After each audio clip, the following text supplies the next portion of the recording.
It's funny how life unfolds, isn't it? How one decision, a single flicker of ambition, can reroute everything you thought was stable, everything you had meticulously built over decades, leaving you staring at the ceiling at 3 in the morning, listening to the hum of the refrigerator, a sound that once signified domestic tranquility but now echoes with a hollow, ever-present anxiety, a persistent, low-frequency buzz that vibrates not just through the kitchen, but through the very core of your being. A constant reminder of the precipice you now stand upon. I remember my mid-40s distinctly, a time when I genuinely believed I had cracked the code, a period steeped in a comfortable, almost serene predictability, sitting pretty on what felt like a truly comfortable perch, a long-term tech job that paid well enough to cover the mortgage and then some, the monthly statements arriving with a reassuring balance, a decent portfolio of investments humming along in the background, a low, steady thrum of growth that felt almost imperceptible but was undeniably there, building quietly, consistently, a feeling of mild success that had settled in like a familiar, comforting blanket, its worn edges soft against my skin, a sense of quiet achievement permeating my days. My daily routine was an anchor, predictable in its rhythm, beginning with the crisp morning air on my face during the walk to the coffee shop near my building, the faint aroma of roasted beans mingling with the earthy scent of damp soil after a night's rain, a rich, grounding smell that promised a fresh start to each day, the subtle crunch of gravel under my shoes as I approached the familiar awning, the warmth of the ceramic mug in my hands as I waited for my usual order. The steam rising gently to tickle my nose, a moment of simple, unadulterated pleasure before the demands of the day began, then the quiet satisfaction of seeing my kids off to school, their laughter a bright, reassuring sound that filled our home as they bounded out the door, backpack straps bouncing against their small backs, their innocent energy a palpable force, leaving behind a silence that felt not empty, but rich with the promise of the day. We lived in a good neighborhood, the kind with old trees whose branches created a dappled canopy over the streets, their leaves whispering secrets in the breeze, and well-kept lawns, the grass beneath my sneakers feeling soft and yielding during evening strolls, a gentle cushion for tired feet, and though the property taxes were always a bite, a figure I'd glance at with a slight wince but quick dismissal, a minor annoyance quickly filed away, they felt manageable, just another part of the cost of a good life.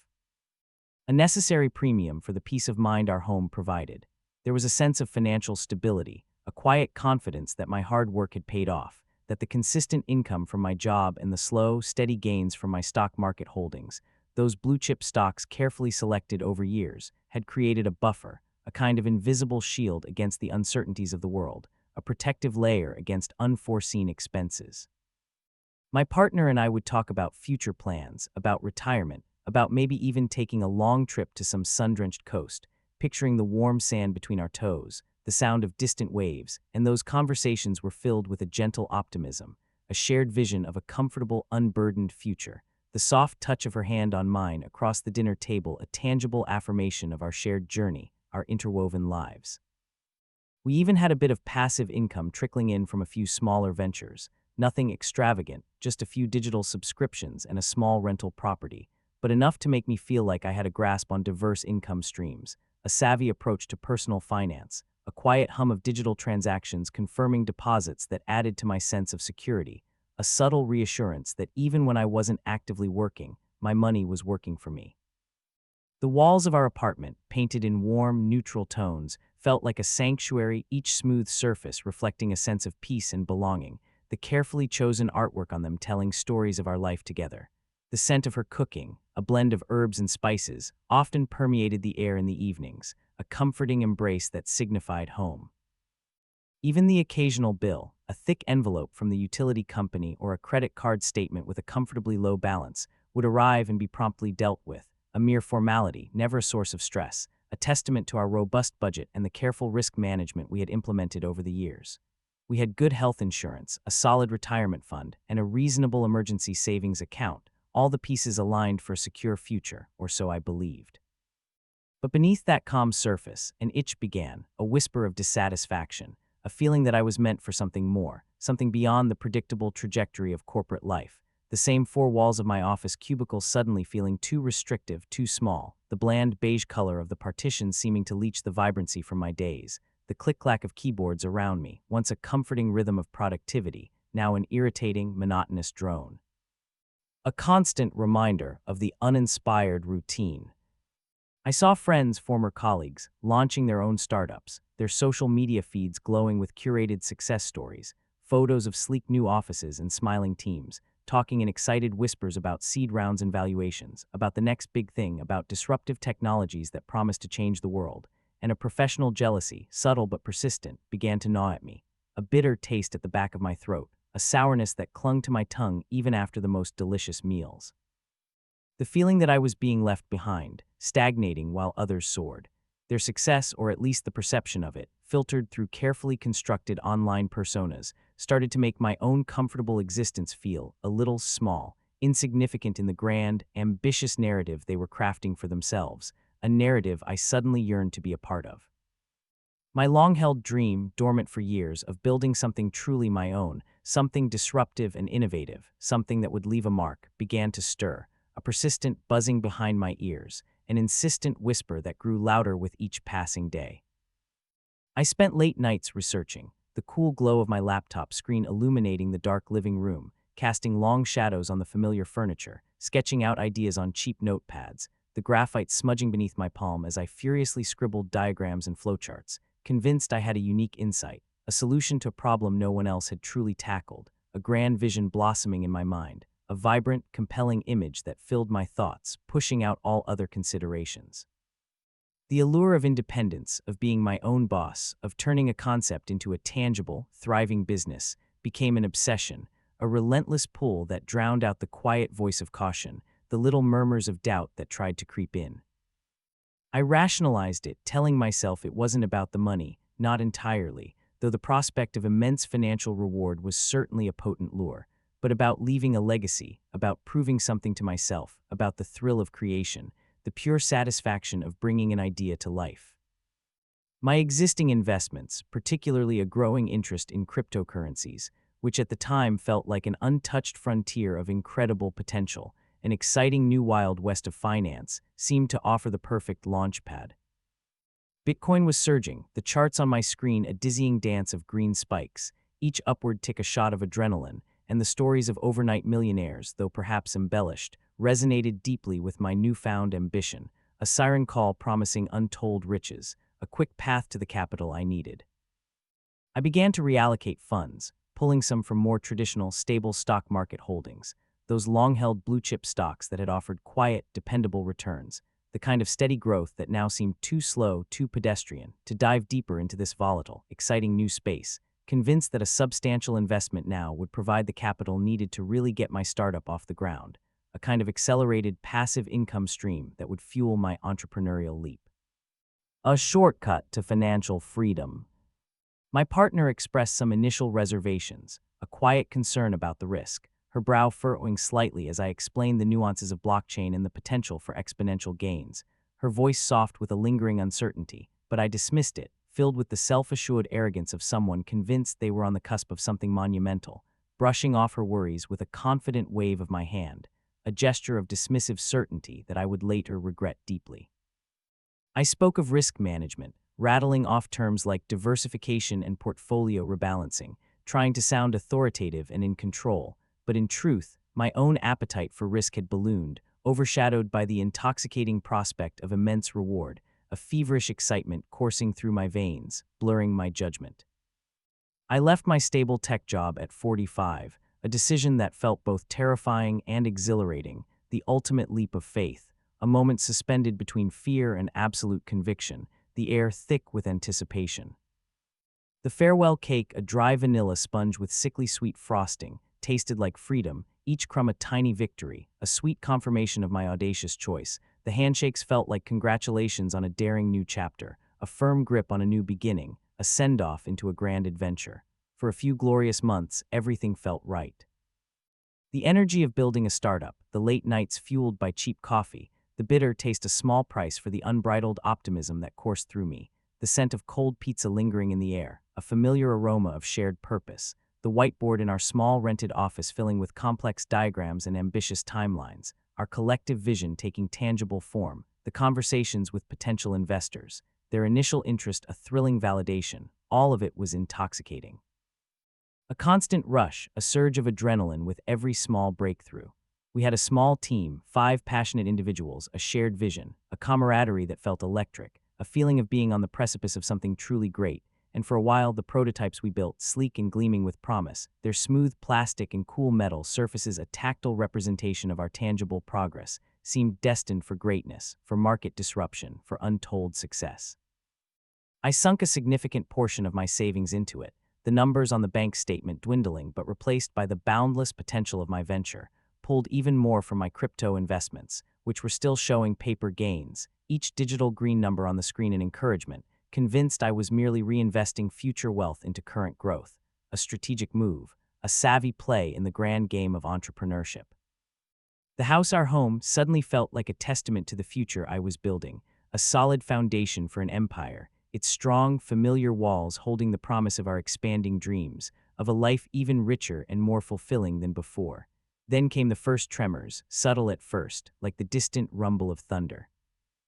A major exchange, one I had heavily invested in, experienced a massive security breach, the news flashing across my screen like a cold, cruel lightning strike, the bright, stark headlines piercing through my optimistic haze, and the market, already volatile, began a steep, terrifying descent, a waterfall of red numbers cascading down the screen, each drop a piece of my future evaporating.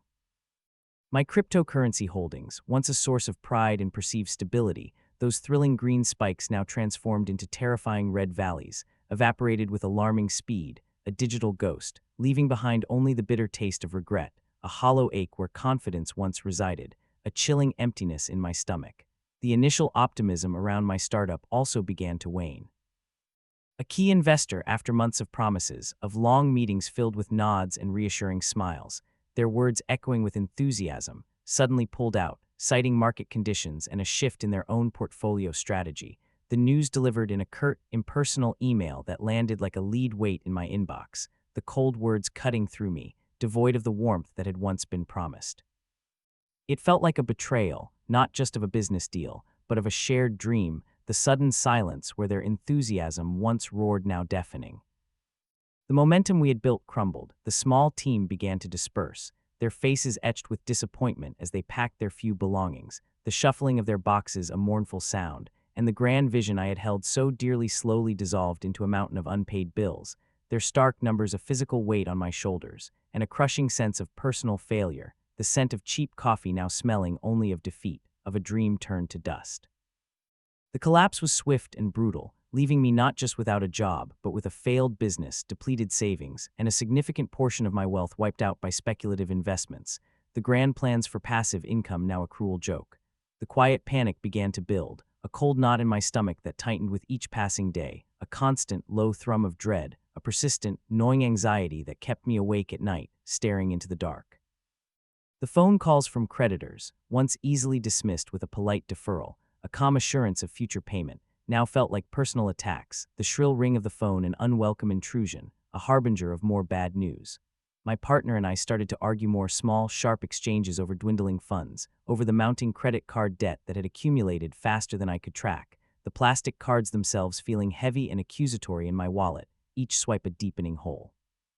It was during one of these strained conversations, the air between us thick with unspoken resentments, a meal growing cold on the table, its once inviting aroma now unnoticed, that she confessed to her own secret debt, a series of risky investments in a different, equally volatile market, a desperate attempt to help and surprise me with a return on her own, compounding the already desperate situation, adding another layer of despair to our crumbling financial foundation. The revelation hit me like a physical blow, a sense of deep betrayal mingling with my own shame, the words hanging in the air like poison, the quiet clatter of cutlery on plates suddenly deafening, amplifying the silence that followed. It wasn't just my mistakes, it was ours, a tangled web of financial misjudgment, our carefully constructed financial future now a heap of broken threads, a ruin of shared dreams. The mortgage, once a symbol of security, a testament to our home, became a suffocating weight, each monthly payment a fresh wound, a struggle to meet. Interest rates began their relentless climb, transforming our monthly payments from manageable to monstrous, the numbers on the bank statements growing larger with terrifying speed, an unstoppable force. We were house poor, trapped in a beautiful cage, the walls of our apartment closing in around us as the market value of our home stagnated or even dipped in some areas. the once comforting spaces now feeling confining and heavy with dread, the very air seeming to thicken with our anxieties. The quiet anxiety of being unable to truly own something that owns so much of us, of watching our equity dwindle while our obligations ballooned, became a constant companion, a dull ache beneath my ribs, a tightness in my chest. Then came the unexpected illness, not mine, but my aging father's. A sudden severe health issue that led to weeks in the hospital, the sterile smell of antiseptic clinging to my clothes after visits, a scent that now brings a pang of fear, rounds of specialized treatments, the hushed, urgent voices of doctors in the corridors, and an avalanche of medical debt that health insurance, even good health insurance, seemed barely to dent, leaving behind a trail of confusing, jargon-filled bills, each one a fresh reminder of our vulnerability. My parents had always been fiercely independent, proud people, their small home a fortress of self-sufficiency, its familiar scent of old wood and worn fabric a comfort, and the idea of asking for help was anathema to them. But there I was, caught in the cruel bind of the sandwich generation, trying to support my own children while simultaneously navigating the crushing weight of my parents' escalating medical bills, the feeling of inadequacy a constant companion, a bitter taste in my mouth.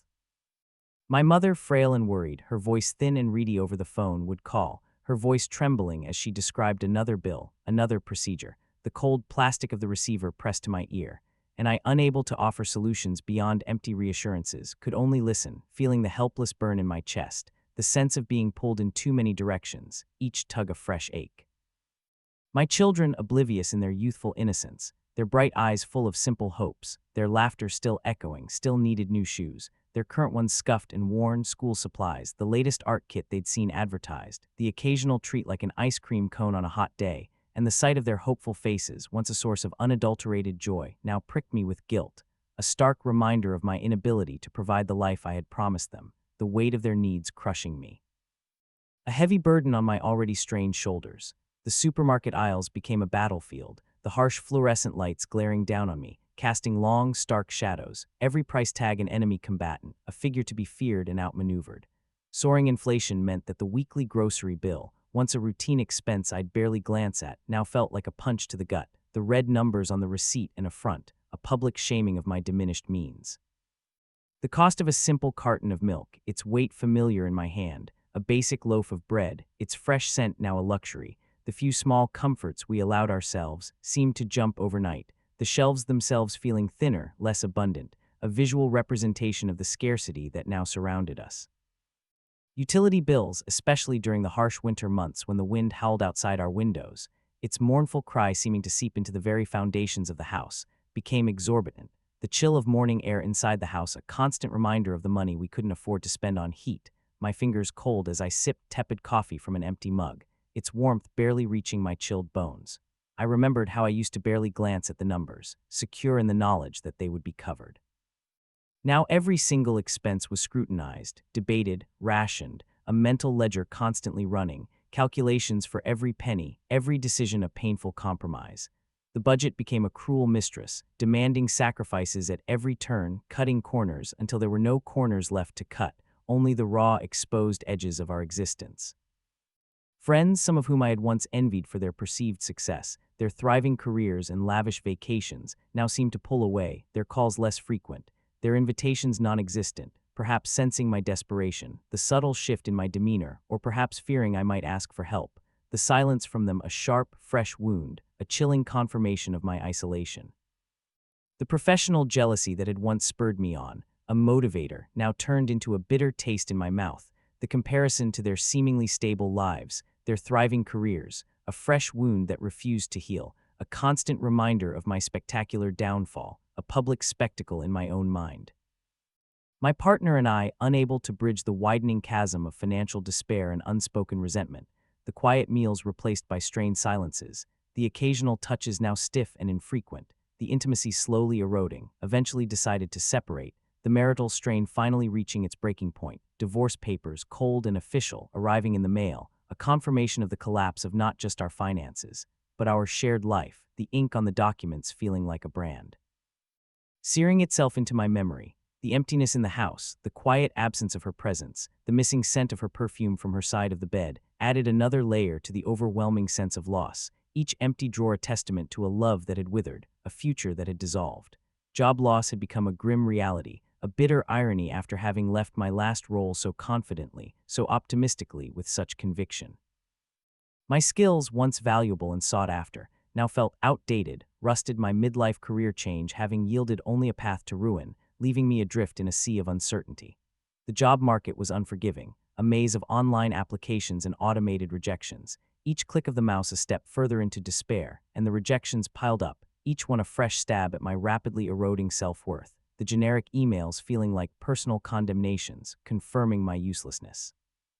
The sheer volume of applications I sent out, hundreds upon hundreds, each accompanied by a tailored resume and cover letter, felt like shouting into a void, with only silence or a polite, automated refusal as a reply. I started to question my own abilities, my intelligence, my very value as a person. The crisp white shirts I used to wear to work now felt like a costume for a life I no longer inhabited, hanging unworn in the closet. Eventually, with no other options, no more bridges to burn, no more pride left to swallow, I had to declare bankruptcy, a word that once felt like something that only happened to other people, to failures, to those who hadn't planned, hadn't saved, hadn't invested wisely, a term I associated with recklessness and irresponsibility. The finality of it, the legal stripping away of everything I had worked for, the official paperwork heavy in my hands, its formal language clinical and detached, left me feeling hollowed out, utterly exposed, my pride shattered into a million pieces, scattered like dust. To survive, to keep a roof over my kids' heads, and to contribute something, anything, to my parents' mounting medical debt, a duty that weighed heavily on my conscience, I took a job, a high-paying but soul-crushing position at a logistics firm, a far cry from the innovative tech world I had once inhabited, the office a stark, gray cube farm, rows of identical desks stretching into the distance, each one a monument to mundane toil.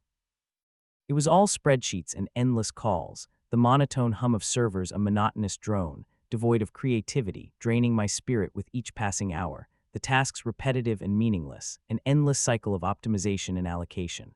I'd spend hours on calls, the plastic headset pressing against my ear, listening to the disembodied voices of warehouse managers and delivery drivers, discussing routes and inventory, my mind numb to the details.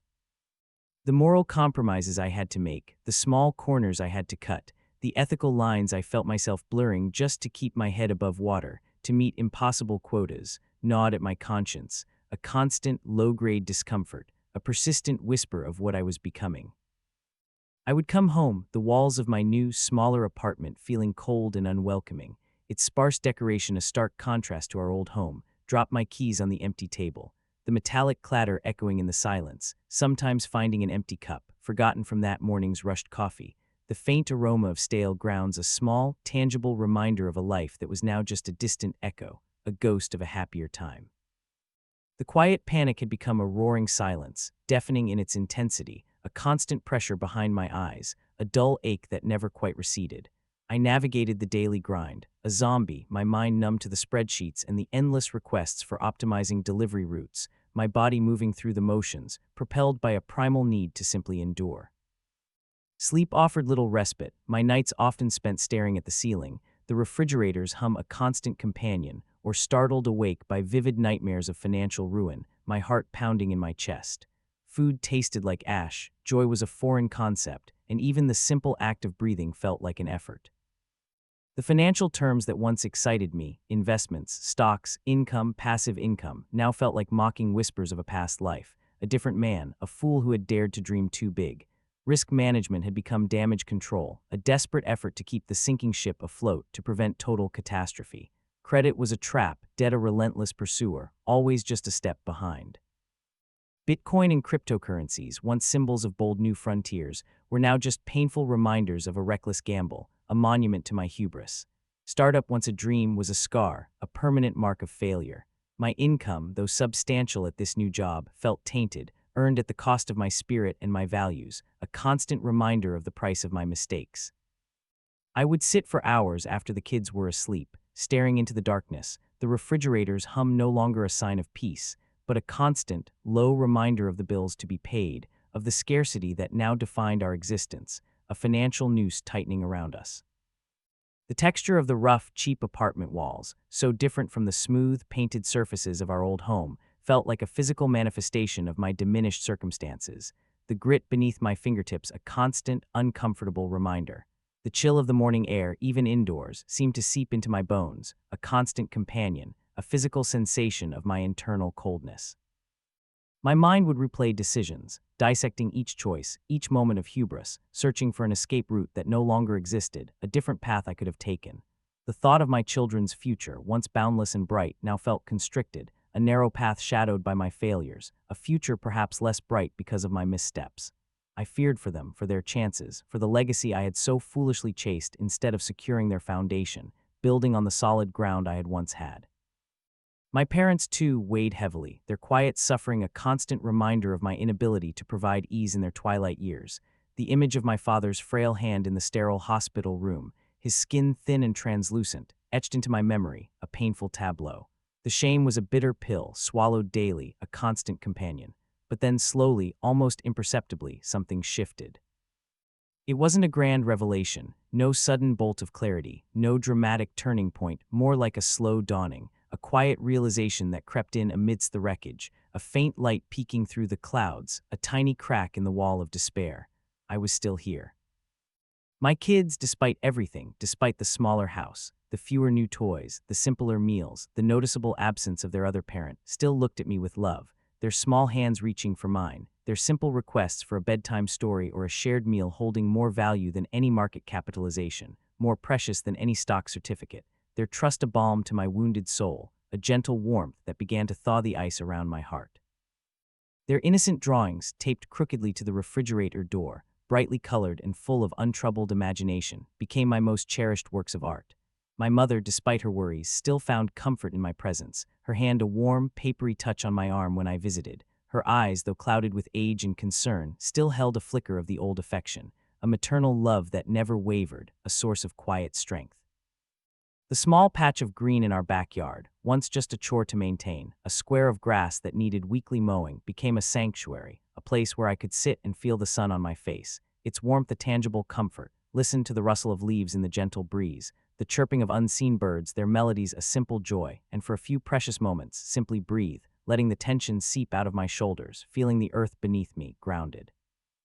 I started finding small joys in the mundane, the rich aroma of coffee brewing in the morning, a simple, unadulterated pleasure, the warmth of a freshly baked loaf of bread from the local bakery, its crust crisp under my fingers, its yeasty scent filling the kitchen, the quiet satisfaction of balancing the budget, however tight, each month, the numbers finally adding up, a small victory in a world of defeats, a confirmation that I could still manage, I could still provide. I learned to appreciate the small moments of support, a kind word from a neighbor about my children, their thoughtful question about how I was doing, a friend who still checked in, understanding that true connections were not about shared wealth but shared humanity, their quiet presence a profound comfort, a lifeline in my isolation. The desire for grand success, for the perceived accolades of the startup world, for the headlines and the valuations, began to fade, replaced by a deep, almost primal need for stability, for safety, for the simple act of providing for my family, even if it meant a life far less glamorous than I had once envisioned. A life where contentment was found in quiet resilience, in the steady rhythm of small accomplishments. The crushing weight of the past didn't disappear entirely, it still lingered, a phantom limb ache, a shadow in the corners of my mind, a ghost of what was lost, but it no longer defined me. I started to understand that contentment wasn't about what I had, but about what I chose to see, what I chose to value, the shift internal, a reordering of priorities, a fundamental change in my perspective. The journey had been brutal, filled with loss and betrayal, with failures that stripped me bare, that exposed my deepest fears, that tested the very limits of my endurance, but it had also, in its own harsh way, taught me resilience, a quiet strength I didn't know I possessed, a capacity to endure and rebuild. I survived. I learned that true wealth wasn't in the numbers on a screen, or the size of a house, or the prestige of a job, but in the quiet strength of my own spirit, in the unwavering love for my children, in the simple act of living each day with intention, with purpose, however small, however unnoticed by the wider world. The quiet panic had receded, replaced by a quiet strength, a gentle understanding that sometimes the greatest dreams are found not in chasing what's new, but in cherishing what remains, in nurturing the quiet, dependable constants of life, the steady, unassuming blessings that were always there, just waiting to be truly seen. I still have bills, the specter of debt still hovers, a faint echo in the background, and the cost of living continues its relentless march upwards, a challenge I face each day. But I wake up each morning, look at the sky, feel the chill of the air, and know that I am enough, and what I have, however modest, is precious, a foundation for a life built on solid ground, not on fleeting dreams. My journey was a stark reminder of how quickly ambition can turn to anxiety, of how easily we can lose sight of what truly matters amidst the pursuit of more. Have you ever chased a dream that ended up costing you more than you ever imagined, leading you to reevaluate everything you thought you knew about success and financial security? Share your story and reflections in the comments below. Hit that like button if this resonated with your own experiences, and subscribe for more stories about life's unexpected turns and the quiet lessons we learn along the way. I'm curious, what's one small, unexpected moment of peace or joy you found this week amidst your own journey?